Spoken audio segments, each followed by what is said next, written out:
Presidente del Movimento 5 Stelle Giuseppe Conte, ci aiuterà a dialogare con lui sui temi caldi di giornata la direttrice del giorno Resto del Carlino e la Nazione Agnese Pini. Ben trovata Agnese. Eccoci.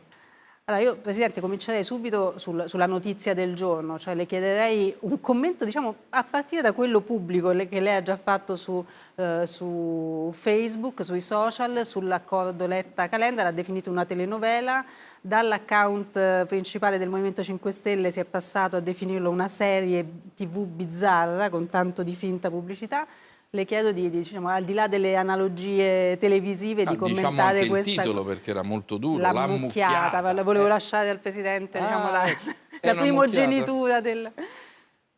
Beh, sembrava, ho parlato di telenovela, non voglio mancare di rispetto ovviamente a nessuno, ma sembrava quella, vi ricordate la vecchia pubblicità, mi ama, non si comprendeva su quali basi ragionassero. Poi si è capito che ragionavano sulla base dei collegi da distribuire e mi sembra più che un'alleanza con tutto il rispetto. Quello in ogni alleanza. Come? In ogni alleanza si discute. Però mi sembra che più che un'alleanza sia un cartello elettorale, lo dico molto francamente. Mi sembra difficile che da questo accordo nasca una proposta politica da offrire ai cittadini. Io credo che si sentiranno presi in giro perché, con tutto il rispetto, ma da Gelmini, Carfagna, Calenda, lei ha perso il microfono, sì. Conviene riprenderlo, sino a Speranza, francamente sono in disaccordo su tutto.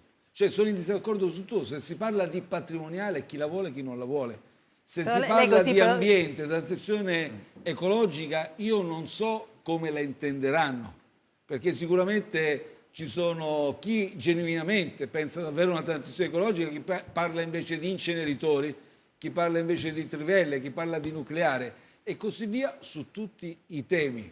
Io da questo punto di vista mi ritengo più fortunato. Però Presidente Conte, c'è il rischio che questo cartello, come lo chiama, che però loro definiscono alleanza, ha una base programmatica, una dichiarazione di intenti che è stata presentata oggi, faccia scattare, non ha paura che scatti un voto utile. Cioè io voglio battere la destra, mi piacerebbe Conte, però voto loro perché sono l'alleanza più forte. Questo timore ce l'ha. Io non credo che i cittadini si lascino prendere in giro così facilmente. Addirittura. Assolutamente. Perché hanno già sperimentato nel 2018, nella campagna elettorale, chi ha fatto promesse che ha mantenuto per oltre l'80% è stato il Movimento 5 Stelle. Il voto utile, sono i fatti che lo dimostrano, è stato quello al Movimento 5 Stelle. Reddito di cittadinanza, super bonus, taglio dei parlamentari, adesso non sto a elencare tutte le misure, anticorruzione e via discorrendo. E questa volta sarà ancora una volta così. Però, perché ci sarà un voto utile, sarà quello che sarà dato a una forza politica che fa del rispetto degli impegni coi cittadini e la propria virtù politica.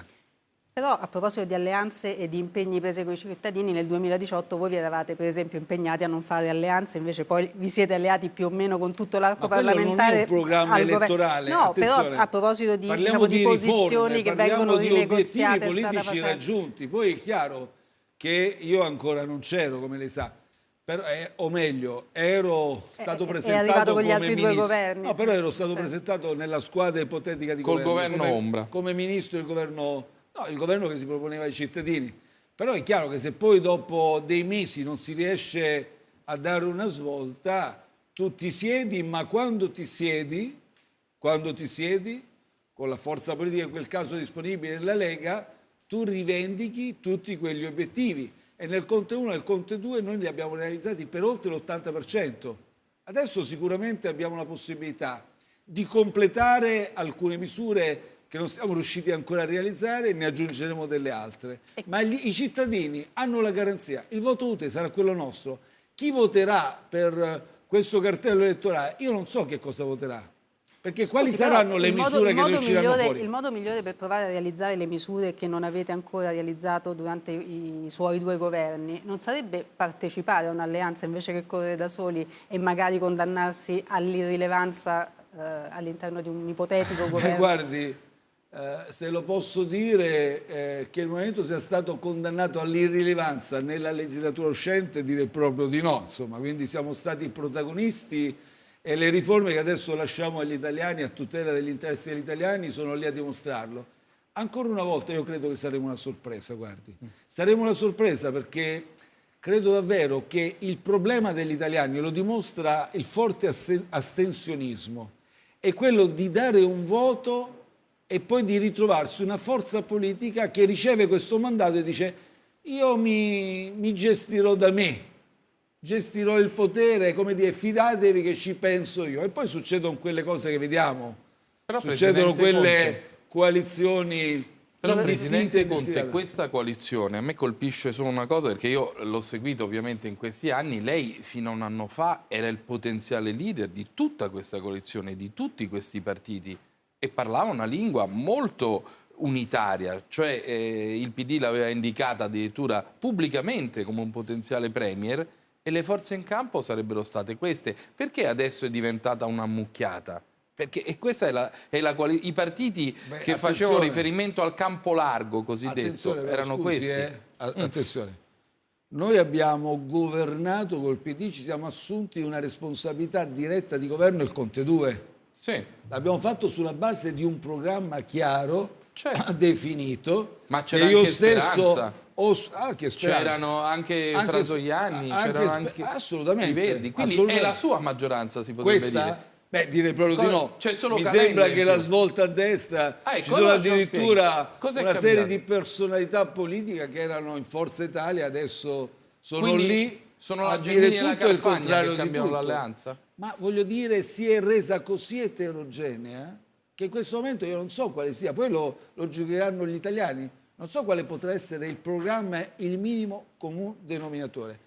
Ripeto, È se lei contaminata quella se lei coalizione. prende ogni settore di attività, ogni potenziale obiettivo politico, da Carfagna a Gelmini, a Calenda, sino a Speranza, a Fratoianni, la pensano in modo completamente contraddittorio. Cosa sono per lei, poi diamo la parola, cosa sono per lei la Carfagna e la Gelmini? Non penso in termini personali, ma in termini politici, al punto da farle dire che ora è diventata una mucchiata. Cosa portano?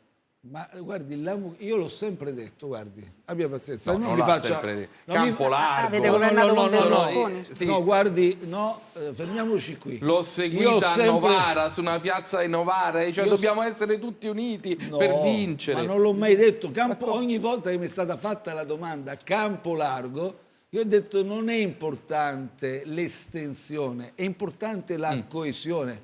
Anzi, ho sempre ribadito, noi possiamo essere ovviamente in questo dialogo che c'era col PD, con articolo 1 in particolare, noi ci saremo, ma a patto che conserveremo coerenza di azione. Io non potrò mai prendere, l'ho detto in tutte le volte, guardi, in tutte le interviste. Quindi lei mai si Ho sarebbe sempre alleato detto io con la non potrò Gelmini? mai presentarmi davanti agli elettori, garantire degli impegni che in ragione dell'eterogeneità, ma anche della litigiosità delle personalità politiche che ci sono, non potrò mantenere. Agnese Pini, volevo chiederti se tu vedi tutte queste differenze tra il campo largo di cui il Presidente Conte avrebbe, diciamo, dovuto incarnare la leadership fino a non molto tempo fa e la mucchiata che invece oggi sarebbe nata, sempre per usare le parole del Presidente Conte. Ci sono differenze sostanziali?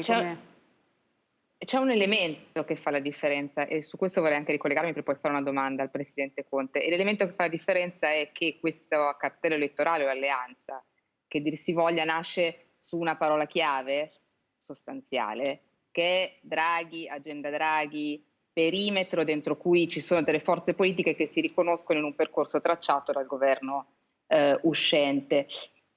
E perché davvero questa è la parola chiave, scritta anche in questo patto siglato tra Letta e Calenda, che tiene insieme in particolare queste due forze. E tra l'altro Letta anche su questo è stato molto chiaro, e Calenda a sua volta: in questo patto non ci possono stare forze che hanno contribuito alla caduta del governo Draghi. Allora io quello che vorrei chiedere rispetto a questo, che trovo appunto l'elemento fondante di differenza tra il campo largo antecaduta del governo Draghi e l'alleanza che abbiamo adesso. Vorrei chiedere questo a Conte perché non l'ho davvero ancora capito, cioè la caduta del governo Draghi può essere anche un atto politico che una forza di partito, che il Movimento 5 Stelle nella fattispecie può perfino rivendicare, no? Come appunto come scelta politica precisa.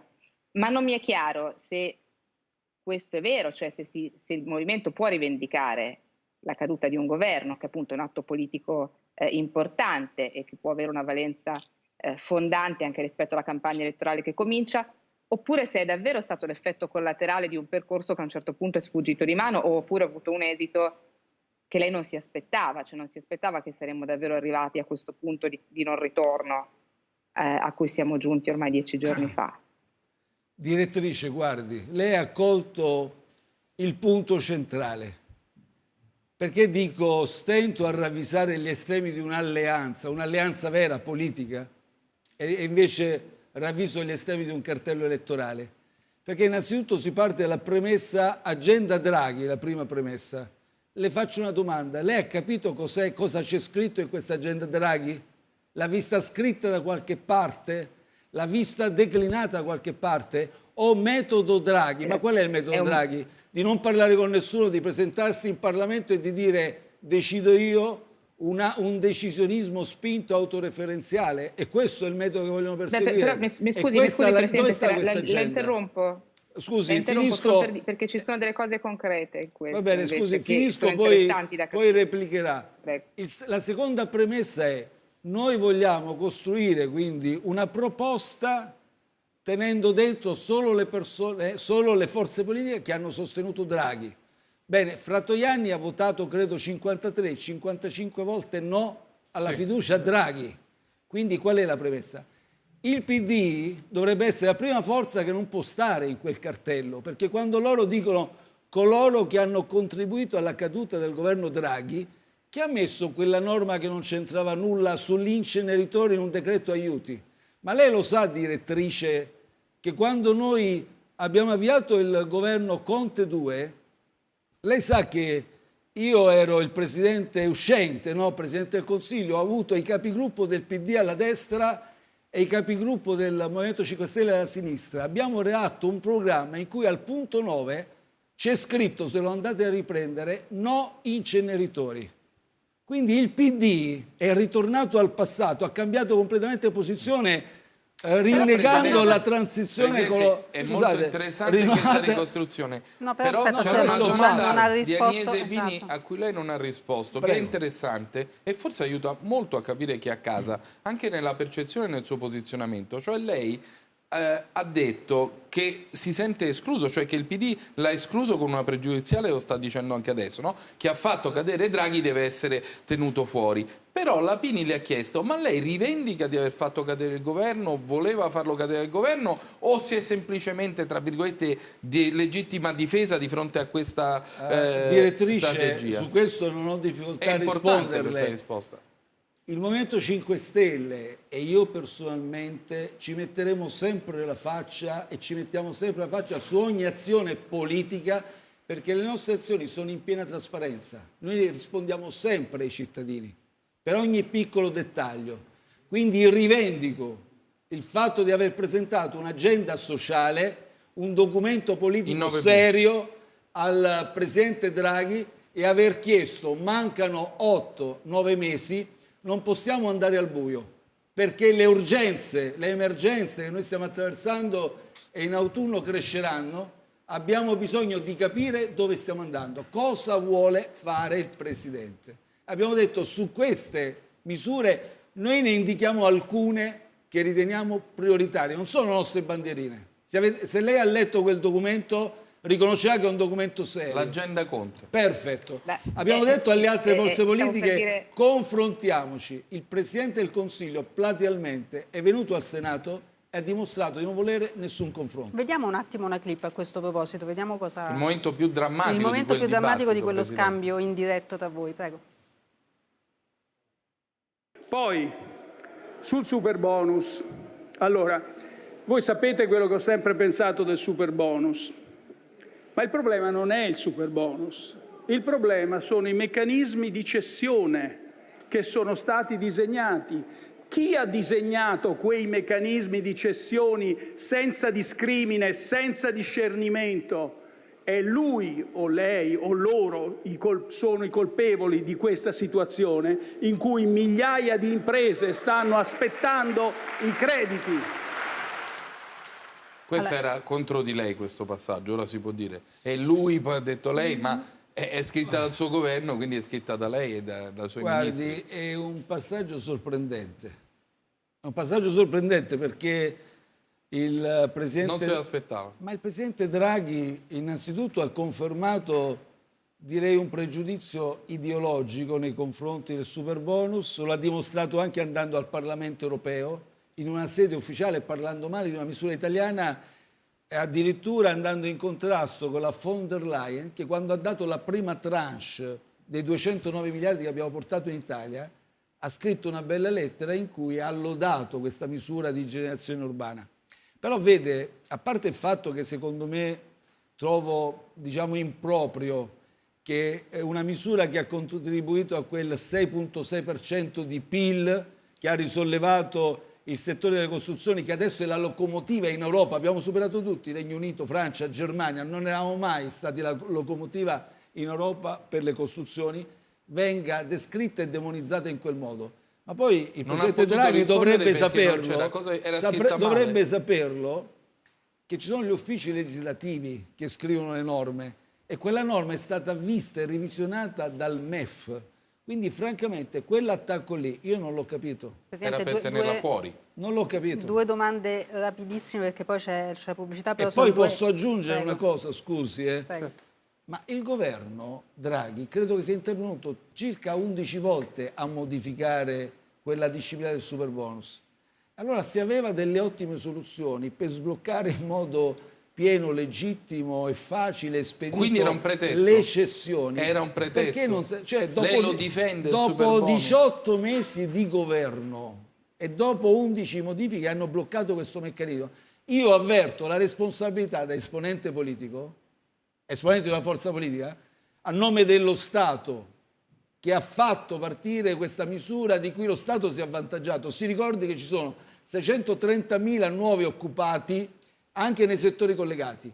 Per una trentina, lo dice Nomisma, trentina di miliardi investiti c'è stato un ritorno di 130 miliardi. Ci sono anche allora molte, scusi, c'è una responsabilità dello Stato, deve garantire che 50.000 aziende non falliscano e sarà questa la nostra missione. Chiederemo il voto anche per questo. Come tutte le misure ha delle luci, ha delle ombre, non è questa la sede per parlare delle ombre, insomma ha messo in luce le luci, però due domande molto rapide. È pentito di come sono andate le cose sul governo Draghi? E seconda domanda, veramente flash, abbiamo 2 minuti prima della pubblicità, poi torniamo con lei, però prima del nero quest'altra domanda gliela voglio fare. Lei esclude categoricamente di tornare in una compagine di governo con Salvini? Oh, guardi, pentito assolutamente no, perché le ho detto prima, se ha avuto la bontà di seguirmi, dopo aver declinato un'agenda sociale dove si parla dell'urgenza di intervenire per introdurre un salario minimo legale, 9 euro lordi l'ora, non paghe da 2-3 euro lordi. Dopo che si suggerisce assolutamente un intervento per contrastare il precariato, pensi che dei contratti a tempo determinato 9,2 durano una giornata, ci sono lavoratori che non possono fare progetti di vita. Dopo che decliniamo quelle urgenze, ovviamente interventi sostanziosi per famiglie e imprese, io non posso essere pentito. Potrei essere pentito. Il salario minimo è nell'accordo di Letta e Calenda, questa cosa le fa riaprire la porta. Com'è? Scusi? Il salario minimo, la riduzione del cuneo fiscale. Ma lei ha seguito la proposta del PD? È nell'accordo di Letta e Calenda. Lei l'ha seguita qual è la proposta? Gli accordi sono fatti per trattare, magari. No, ma l'ha seguita qual è la proposta? L'ho seguita, non è la sua, però. Non è il salario minimo legale, è un pezzettino.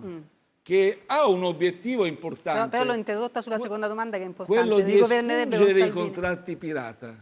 Ma salario minimo legale significa che un lavoratore che prende 2-3 euro lordi l'ora prenderà 9 euro lordi l'ora minimo. Ok, Salvini? Governare ancora insieme a Salvini è una cosa, una non bestemmia vedo assolutamente in chiesa, prospettive, già sperimentato, abbiamo già dato, grazie. Anche noi andiamo in pubblicità, torniamo col Presidente Conte e con la direttrice Agnese Pini dopo la pubblicità. A tra poco. Siamo tornati in studio, abbiamo continuato a parlare durante la pubblicità, c'è molta passione, molti temi, molta carne al fuoco. Adesso affronteremo il tema di come si presenta e con quali novità il Movimento 5 Stelle di questo tandem Conte-Grillo. Però Agnese Pini aveva una domanda da fare e quindi sentiamo subito come dai là a questa parte di dibattito. Allora, intanto mi ricollego. Mariana Pini ha chiesto se esclude del tutto di poter rigovernare con Salvini. Io le chiedo invece se, oggi è 2 agosto, me ne rendo conto, ma se esclude del tutto, qualora le urne non dessero ragione al centrodestra, di poter trovare un patto, un accordo di governo con il cartello elettorale, come lo ha definito lei. Direttrice, per fare cosa? Questa è la domanda che dobbiamo porci. Per governare. Ma guardate che noi non siamo una forza politica che va lì, amministra, gestisce il potere. Noi prenderemo degli impegni con i cittadini e chiederemo grande consenso per realizzare quegli obiettivi politici. Quindi noi il problema di governare non è perché dobbiamo occupare il potere, non è perché dobbiamo andare nei ministeri, abbiamo le amministrazioni locali che premono per avere a Roma degli agganci. Però la Pini noi andiamo al governo a condizione che si realizzano degli obiettivi. Se ci fosse una maggioranza potenziale, ha fatto una domanda precisa, perché la Pini è, se ci fosse una maggioranza potenziale in cui voi, alleati con, lei lo chiama la mucchiata, ma diciamo il centro-sinistra 2.0, avreste i numeri per governare, lei farebbe questa maggioranza? Centrodestra 2.0. Guardi, per quanto riguarda... No, ma scusi, questa è la replica. Sinistra-destra, scusi, volevo dire. Ma come sinistra-destra? Ci sono comunque... Così si offende Salvini. Adesso però. la Gelmini a Carfagna avvelena un'intera coalizione. Allora, scusate, battute a parte. Per quanto riguarda la prospettiva concreta è cosa fare. Cosa fare? Se noi possiamo realizzare i nostri obiettivi politici e lo facciamo anche in accordo con altri, ovviamente bisognerà vedere gli altri che cosa propongono. Sì. Okay. Allora, ma è ovvio che sulla transizione ecologica noi siamo intransigenti. La domanda allora diventa: si siederebbe sulla al tavolo? Giustizia sociale noi siamo intransigenti. Però vi siedereste al tavolo. Mi sembra assolutamente prematuro. Brava. Si siederebbe a un tavolo per vedere fin dove arriva il punto di compromesso. Non mi sembra che ci siano le prospettive. Tornerà in onda a raccontarci. Però voglio dire, ripeto, il nostro è un ragionamento non fatto in astratto, ma fatto solo sui programmi e su quegli obiettivi e su quegli impegni. Programmi, obiettivi, impegni, quindi campagna elettorale. La notizia di oggi è, diciamo, l'accordo che lei e Grillo avete trovato, e credo di usare un eufemismo se devo stare ai titoli di stampa di oggi, sul fatto che non ci sarà il suo nome sul simbolo del movimento per questa campagna elettorale. Allora, intanto le chiedo se c'è rimasto male e poi perché voleva il suo nome. Non è un po' la negazione dell'uno vale uno, il nome del capo politico sul simbolo? Le posso dare una notizia e forse prevengo tutte, anche... Guardi, tutte quelle che vuole, non cerchiamo altro. Quante vuole. Altre domande sul tema. In questi giorni sto leggendo sui giornali deliziosi articoli in cui si ragiona di conflitti tra me e Grillo sul nome, sul simbolo, si ragiona di conflitti tra me e Grillo per quanto riguarda la formazione delle liste, i criteri, eccetera. Tanti articoli. Non sono La veri. notizia è che io e Grillo non abbiamo mai discusso. Ma lei il nome ce lo voleva o no sul simbolo? Perché ma io non ho mai se avessi fatto questa proposta ne avremmo discusso. Questa proposta quindi non è mai ce lo siamo inventato stata noi. messa sul tavolo. Ok. Cioè lei non voleva il nome nel Guardi, simbolo? noi abbiamo un simbolo che è fortemente identificativo. L'abbiamo cambiato quando io sono diventato leader, abbiamo approvato il nuovo statuto, abbiamo introdotto quella data 2050 che è l'anno della neutralità climatica, è una data simbolo significativa. È la stessa di D'Inca del movimento. No, scherzo.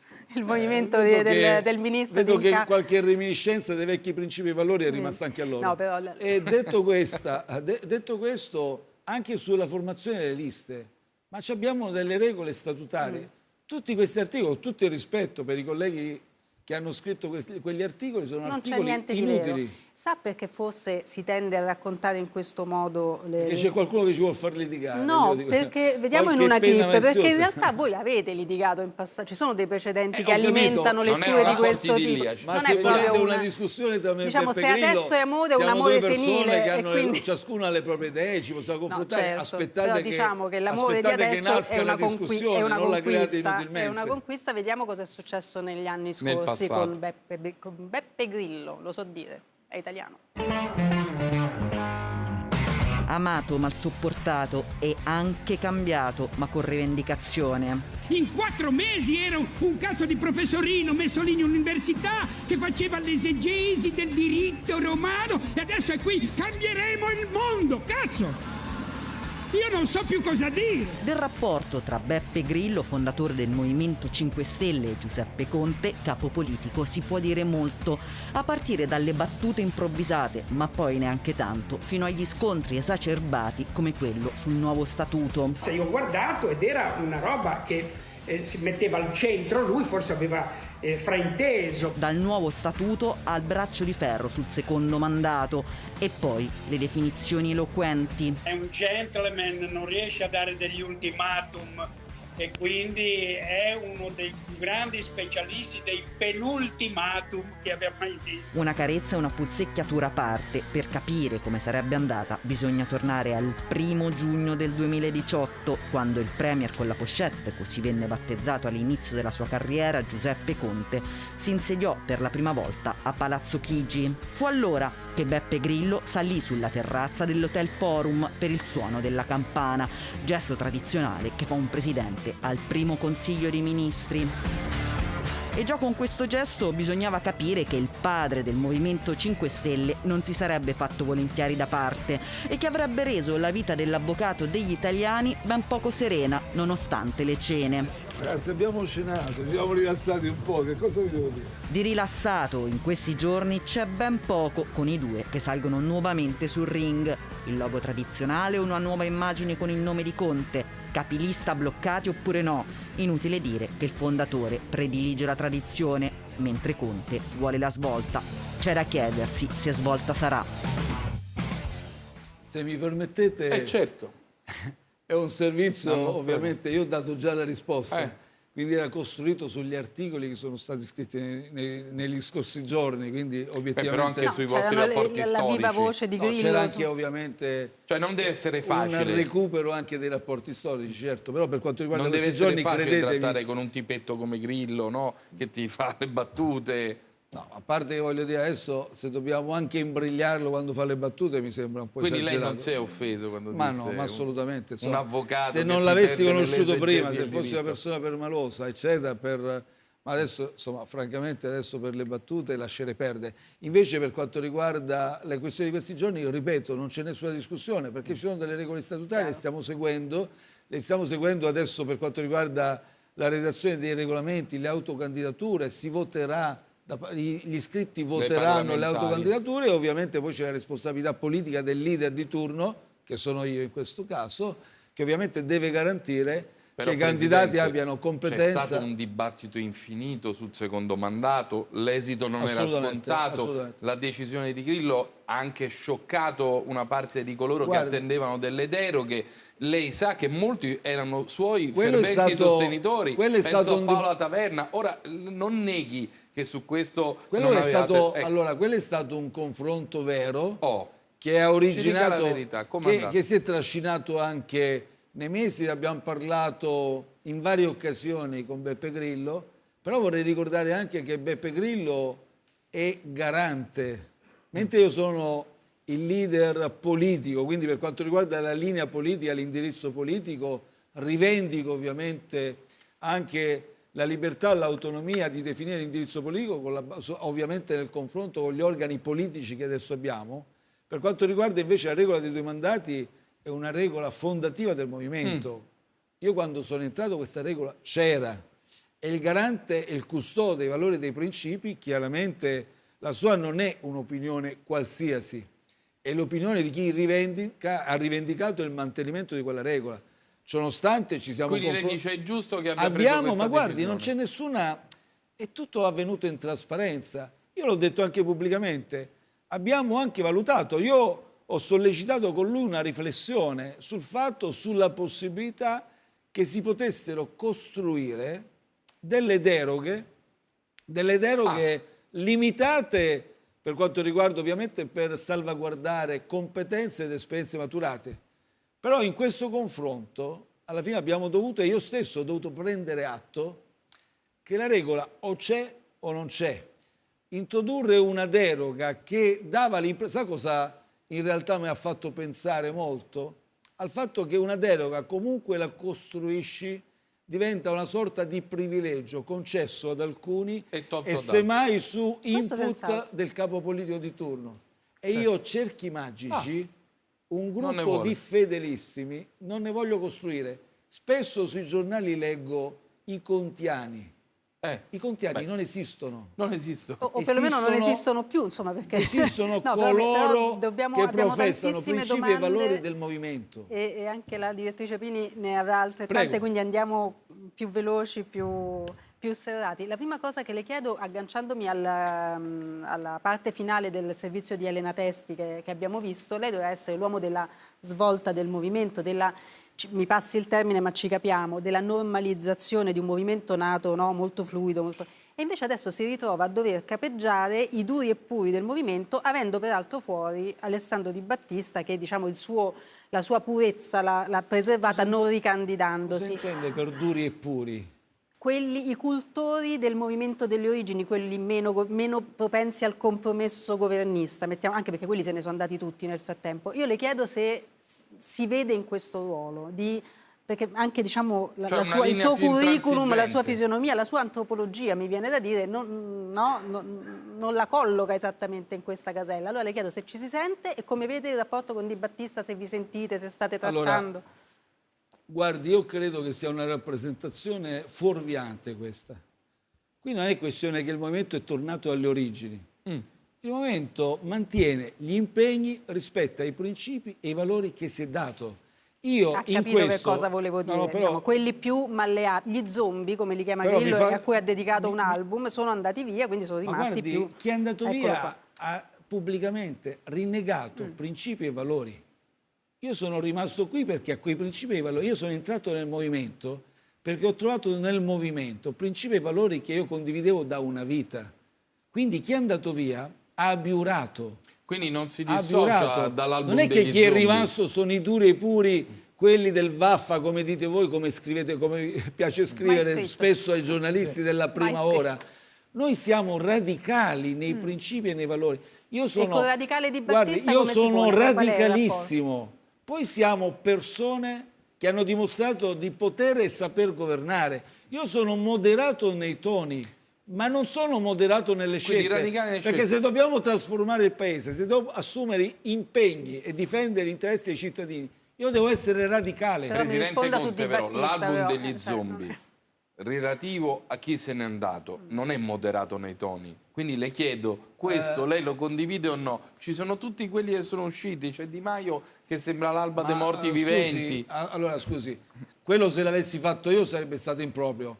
Beppe Grillo gli riconosciamo almeno il diritto di satira o no?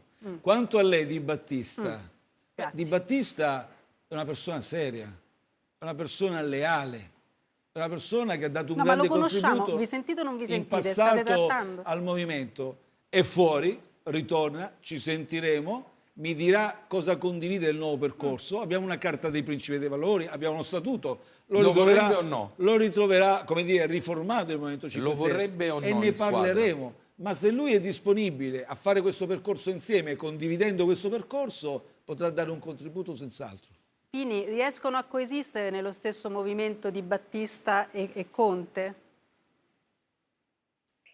C'è un punto centrale nella storia del movimento, che è questo, cioè il Movimento 5 Stelle nasce come movimento di piazza, è diventato a un certo punto un partito di governo inevitabilmente, perché di fatto ha governato come partito di maggioranza relativa in tutti questi quasi 5 anni di legislatura.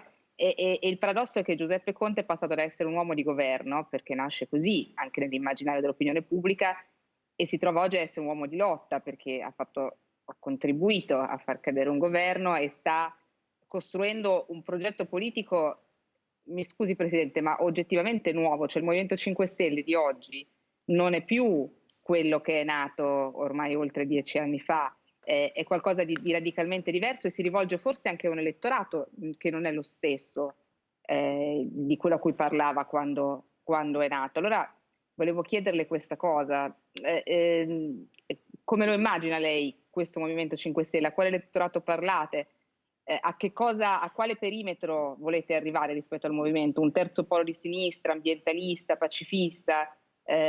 potrebbe diventare il Mélenchon italiano, visto che a noi piace fare un po' paragoni esterofili. Abbiamo detto che Calenda potrebbe essere il nuovo Macron, allora le chiedo se potrebbe essere il nuovo Mélenchon. E rispondendo a questa domanda che riesco a capire anche se Di Battista e Conte possono convivere effettivamente insieme o no, perché ancora non mi è chiaro appunto il progetto politico di un movimento che è nuovo nei nomi, nuovo nelle posizioni, nuovo anche nei sondaggi che comunque vanno presi con le pinze, ma qualcosa contano, significa che una base elettorale del movimento si è spostata altrove, che quindi forse il movimento parla un linguaggio diverso rispetto a quello delle origini. In questo aggiungo una coda alla domanda della direttrice Pini, in questo assetto, in questo movimento, ma noi approfittiamo, la spremiamo come un limone, c'è un posto anche per Michele Santoro in questo disegno? Ma guardi, allora andiamo in ordine, velocissimi. Abbiamo una carta dei principi e dei valori, quindi le nostre linee politiche nascono da quei principi. Allora, per rispondere alla direttrice, per noi nella nostra carta dei principi e dei valori si parla di cultura integralmente ecologica. La casa brucia, per noi abbiamo pochissimo tempo per salvaguardare il pianeta, per tutelare la biodiversità. Ci siamo battuti perché questi principi entrassero anche in Costituzione. D'ora in poi, con quel principio costituzionale nuovo che abbiamo, tutta l'azione amministrativa deve conformarsi. E noi ci batteremo ovviamente non per nuove trivelle, come stanno preparando, che il governo uscente stava preparando nell'Alto Adriatico, perché non è il futuro, quello è il passato. Le rinnovabili sono il futuro, faccio un esempio. Transizione digitale, si è detto il movimento è no, no, no per i no, ma noi siamo all'avanguardia per tutto ciò che è digitale. Vogliamo introdurre nella Costituzione il diritto all'accesso per tutti gratuito a Internet. Oggi che è fuori da Internet è tagliato fuori dalla convivenza civile. È lì che passa la più grande discriminazione, non solo da lì. Giustizia sociale, inclusione sociale. La nostra agenda sociale, l'abbiamo detto prima, noi avevamo un'agenda, l'agenda sociale l'abbiamo presentata e condivisa con il governo che però poi non ci ha risposto. Non so quale sia l'agenda Draghi, ma noi ce l'abbiamo. Andrà a Piombino a sostenere la lotta di chi si oppone al rigassificatore? Non sono particolarmente entusiasta di quella lotta perché i rigassificatori comunque servono. Io sono per quelli galleggianti, mobili, che ovviamente sono gestiti meglio offshore. Però voglio dire, noi siamo soprattutto per le rinnovabili ed è quello soprattutto. Noi siamo contrari alle centrali a carbone, fossili, siamo contrari alle trivellazioni, siamo contrari a chi vuole abbracciare il nucleare, adesso non potremmo neppure più investire nel nucleare. Si parla di quarta generazione, aspettiamo, facciamo ricerche e poi valuteremo. La domanda di Marianna su Santoro è molto importante perché Santoro aggiungo, ma abbiamo un minuto e mezzo, quindi velocissimo. Per quanto riguarda ha fatto un'intervista, ha detto io Di Maio, ci sono. il simbolo di Di Maio e le candidature di Di Maio col PD. Noi ci apriamo ovviamente alla società civile, ci apriremo alla società civile. E vogliamo il contributo di tutti coloro, associazionismo, organizzazioni non profit, esponenti della società civile, Santoro possano dare un contributo. Con Santoro in particolare non ci siamo sentiti, ma ci interessano tutte quelle... Non vi siete sentiti? Non ci siamo sentiti. Cioè lei l'ha letto sul giornale che Santoro voleva... Non ci siamo ancora sentiti. Non l'ha chiamato. Ma voglio dire... Detto, sono pronto a entrare in coalizione. Però, non facciamo i protagonismi, perché non è una questione di personalità. È questione di aprirsi alla società civile. Se ci sono degli esponenti con cui possiamo dialogare, che possono portare un contributo, noi possiamo assolutamente essere aperti e valutarli per fare un percorso insieme se ci sono i presupposti. Commenta la candidatura di Di Maio? Guardi, ho difficoltà a commentarla perché quando vediamo che si formano dei partiti qualche giorno prima della presentazione dei simboli, ovviamente io rimango un poco sorpreso. Quando ci sono queste, diciamo, vicende, c'è una duplice responsabilità, secondo me, di chi va via all'ultimo minuto perché evidentemente vuole garantirsi una nuova collocazione politica ed improvvisa, poi giustifica questi percorsi con concetti altisonanti, ma chiaramente per coprire il vuoto abbiamo 12 di un interesse personale. E la seconda è la responsabilità anche dei partiti dei partiti che dicono no assolutamente, partiti come il PD che ha detto sempre no, transfughi assolutamente no, bisogna fare i regolamenti parlamentari. No, oggi per Repubblica evitare dice che Di Maio sarà candidato e nel addirittura proporzionale del invece PD. si acconciano per accettare i voti. Ma perché? A è voler sbagliato. fare una battuta, i partiti in quel caso diventano taxi del male. Non Così, lo so, questa è la tanto battuta che fa lei, gliela tanto lascio. per- Però No, ma quello, è giusto o guardate, sbagliato? uno si chiede, È giusto o ma sbagliato? cos'è? Non ci dia un giudizio No, alla le sto- Conte secco, Le sto dicendo, chiaro. ma mi chiedo, si restituisce un favore a Di Maio? Il PD sta restituendo un Addirittura. favore? Cioè, come mai Ah, no, il questo è il PD complotto, in però, questo questo è il contesto... complotto, Qual è il abbiamo la favore? pubblicità, Cioè, c'è guardi, tempo qual è del il favore che ha complotto, fatto Di Maio al dobbiamo PD? uscire. Fatemi parlare. però. No, perché ha detto una ci cosa stanno giusta. tagliando Guardi, la gola. le dico, attenzione, ragioniamo. Immaginate quando c'è stata la scissione del PD Sì. di Renzi, immaginate che dopo la scissione, dopo un mese si andava a votare. Io prendevo Renzi e gli davo addirittura un posto nel plurinominale, questo si preannuncia, un Sì, posto sicuro sì, a Renzi. Sì, Ma scusate, il PD come avrebbe reagito?